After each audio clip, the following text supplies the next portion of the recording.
क्या होगा जब बरसों से छिपा हुआ एक ऐसा राज सबके सामने आ जाएगा जो हर रिश्ते की नींव हिला देगा? क्या सच जानने के बाद एक माँ अपने बिछड़े बेटे को पहचान पाएगी? और क्या झंडे की सालों पुरानी साजिश अब हमेशा के लिए बेनकाब होने वाली है?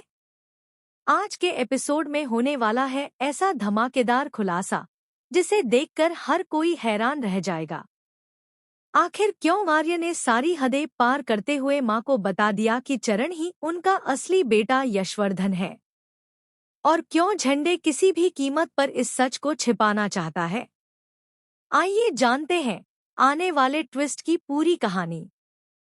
लेकिन उससे पहले अगर आप हमारे चैनल पर पहली बार आए हैं तो ऐसे ही लेटेस्ट अपडेट्स के लिए चैनल को सब्सक्राइब करना बिल्कुल भी मत भूलिए। सीरियल तुमसे तुम तक की कहानी अब ऐसे मोड़ पर पहुंच चुकी है जहां हर किरदार की जिंदगी पूरी तरह बदलने वाली है। कई सालों से जो सच पर्दे के पीछे छिपा हुआ था, अब वह धीरे धीरे सबके सामने आने लगा है। आर्य के चेहरे पर साफ दिखाई दे रहा है कि वह अब इस बोझ को और ज्यादा समय तक अपने दिल में नहीं रख सकता। वह जानता है कि अगर उसने आज भी सच नहीं बताया तो शायद हमेशा के लिए बहुत देर हो जाएगी। दूसरी तरफ झंडे लगातार उसे रोकने की कोशिश कर रहा है, क्योंकि उसे अच्छी तरह पता है कि अगर एक बार यह राज खुल गया तो उसकी बनाई हुई पूरी साजिश बिखर जाएगी। उधर अनु भी पिछले कुछ दिनों से आर्य के व्यवहार में आए बदलाव को महसूस कर रही होती है। उसे बार बार यही लग रहा होता है कि आर्य उससे कोई बहुत बड़ी बात छिपा रहा है। आखिर ऐसा कौन सा सच है जिसे बताने से हर कोई डर रहा है? इसी सवाल का जवाब तलाशते हुए अनु ऑफिस पहुंचती है, लेकिन उसे बिल्कुल भी अंदाजा नहीं होता कि आज उसकी जिंदगी का सबसे बड़ा सच उसके सामने आने वाला है। ऑफिस के अंदर माहौल सामान्य दिखाई देता है, लेकिन कुछ ही देर बाद अनु की नजर आर्य और झंडे पर पड़ती है। दोनों किसी गंभीर बात को लेकर बहस कर रहे होते हैं। अनु बिना किसी को बताए वहीं रुक जाती है और उनकी बातें सुनने लगती है। झंडे बार बार कहता है, मैं कब से तुझे मना कर रहा हूँ। तूने अनु को क्या बताया? अगर यह बात बाहर निकल गई तो सब खत्म हो जाएगा।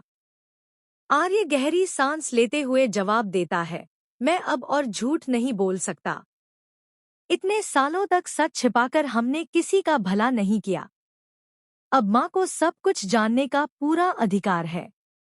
झंडे घबराकर कहता है, नहीं, ऐसा मत कर।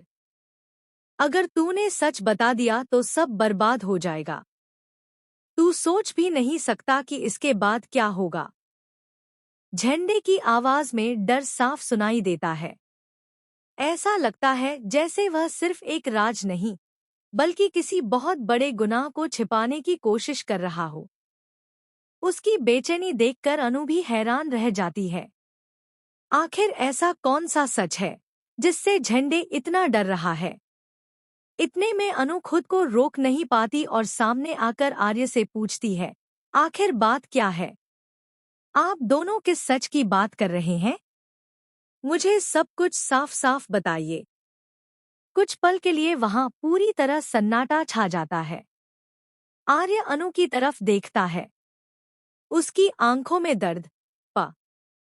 आर्य जैसे ही ऑफिस से बाहर निकलता है, उसके चेहरे पर एक अजीब सी बेचैनी साफ दिखाई देती है। उसके कदम घर की ओर बढ़ रहे होते हैं, लेकिन उसके मन में कई तूफान एक साथ चल रहे होते हैं। उसे अच्छी तरह पता है कि आज वह जो करने जा रहा है, उसके बाद किसी की भी जिंदगी पहले जैसी नहीं रहेगी। बरसों से दबा हुआ सच आज आखिरकार सामने आने वाला है। दूसरी तरफ अनु भी गहरे सदमे में होती है। आर्य की बात उसके कानों में बार बार गूंज रही होती है, चरण ही यशवर्धन है।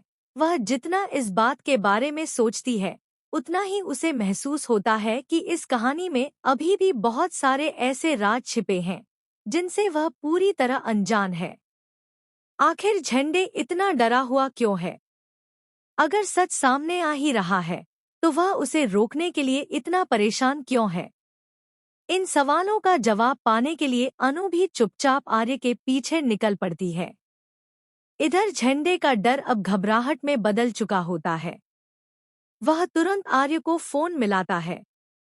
जैसे ही आर्य फोन उठाता है, झंडे लगभग चिल्लाते हुए कहता है, आर्य, मेरी बात ध्यान से सुन।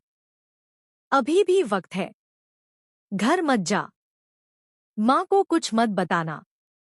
अगर तूने एक शब्द भी बोल दिया तो सब खत्म हो जाएगा। सिर्फ मेरी नहीं, हम सबकी जिंदगी बर्बाद हो जाएगी। लेकिन इस बार आर्य की आवाज पहले से बिल्कुल अलग होती है। वह शांत लेकिन बेहद मजबूत लहजे में कहता है, झूठ की उम्र ज्यादा लंबी नहीं होती झेंडे। इतने सालों तक एक माँ अपने बेटे के लिए रोती रही और हम सब सच जानते हुए भी चुप रहे।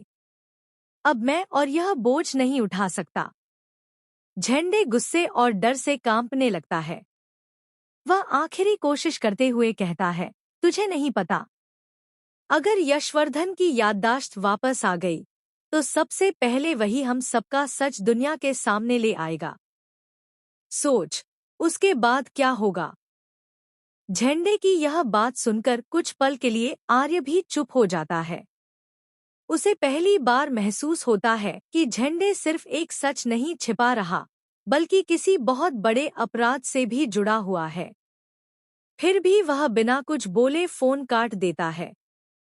दूसरी तरफ झंडे गुस्से में अपना फोन जमीन पर फेंक देता है और खुद से कहता है, अगर आर्य नहीं रुका तो अब मुझे कुछ बड़ा करना ही पड़ेगा। उधर घर में माँ हमेशा की तरह पुराने एल्बम और तस्वीरों को देख रही होती है। उनके हाथों में यशवर्धन की बचपन की तस्वीर होती।